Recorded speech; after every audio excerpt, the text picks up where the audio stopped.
What's up, guys? So today we're going to be going over God of War's idle animation and its walk animation. In my opinion, probably some of the most important animations of a game, because when it comes to the idle animation really sets the tone of the character. It also sets from which every other animation is coming from. The jump, the walk, the run, all those animations branch out from the idle animation. And when it comes to the walk animation, that's when we as a player really get a feel for the character. We get a great feel for the character from the pose and the idle animation, but when we start moving and walking with this character, we get to see is the character heavy? Is the character injured? You know, is he more of a cocky character? And you know, the characteristic and attributes, you know, follow. Now, when comparing Kratos' idle animation, I started off with God of War 3, and I'm comparing it with God of War 4. Now, right off the bat, what you can tell with God of War 3 is that his shoulders are behind, right? They're not hunched over. His demeanor is very erect. You can tell that by his, you know, by his positioning, by that pose, he can take on, well, he feels that he can take on anything and everything. Like, he's not cowered over, he's not hunched over, there's no fear in this man's demeanor at all. You can tell by the clenched fists that he is ready and willing to throw down, right? Very pugnacious demeanor he has on him. You have the 3/4 view. From the animation, there's a lot of movement going on in his idle animation, a lot of movement in the torso, you know, the head, the neck, him going up and down with his arms. If you really want to get detailed, if you look in the negative space between his arms, there's actually, it seems almost as if there's either an equal amount of negative space between the arms, or if the arms, the left arm actually has a little more space in the pose. Now, in contrast, what I want to take a look at is God of War 4. I'm just going to call it that. I know it's not called God of War 4, but nevertheless, God of War 4 idle pose and its idle animation. If you play the game, the camera kind of wants you to look at it a certain way, even though it is free roam in this game. It's also going from a 3/4 pose, you know, that 3/4 stance that God of War 3 has.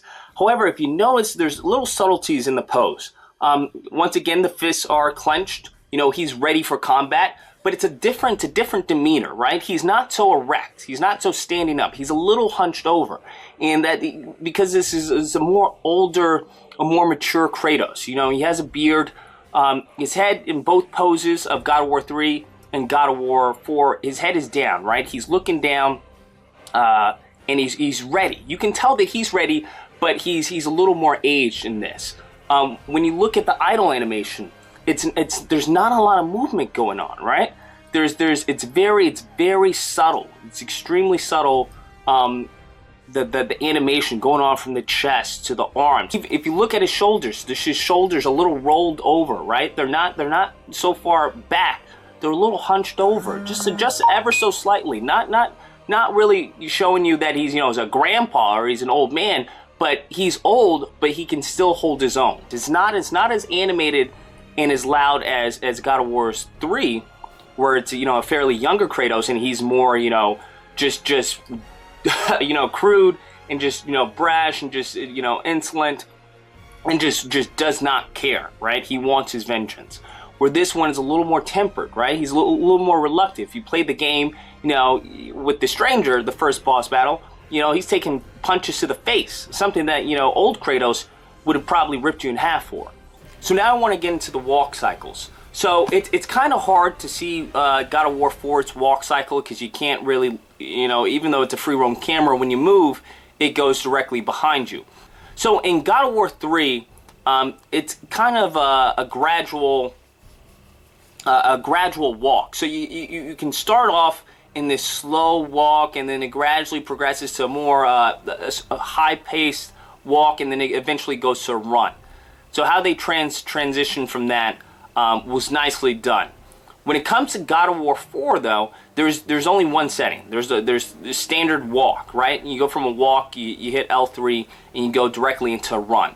Now in the walk, if you look at God of War 3, there's a lot of twisting in the torso. There's a lot of on the y-axis of left and right, like it's a very Macho Man twist, like he's coming to tear you down, right? You have also the forearms that come up. They come up a lot actually, while he's walking in his standard walk. Not so much in the slow walk, but in the standard walk, his forearms come up a lot, and there's a lot of twisting. There's subtle side to side on the Z, but it's mostly coming from the Y. If you compare this to God of War's 4 walk, man, it's night and day. It's very subdued, because there's not a lot of twisting going on in the Y-axis, right? He's not going back and forth. If anything, it's more on the Z-axis, and I think they did that to sell the weight of the body shift. That he's older, he's a more hunkier individual. He has that armor on him. He has the weight of the axe, and it's that bam, bam, bam on the weight shift of the hips. If you look at it, it's very human, but there's a subtle roughness to it. He's walking with a purpose, and it's great that they capture that even in this cycle. That it's not just a standard walk cycle. He's walking with a purpose. There's weight to it. There's not so much shift and sway, but there's a little, got a little swag on him from the Z-axis, but it seems heavy. Anyways, guys, that's the video. I hope you guys enjoyed it. I hope you guys learned a little bit. Hopefully you guys take something from this video where you can implement it in your own animation, in your own characters, and really think about the difference and the evolution if you want to have that in your character from start to finish. Either or, hope you guys enjoyed the video. If you did, please feel free to like, share, comment, subscribe, and until next time, guys, keep animating.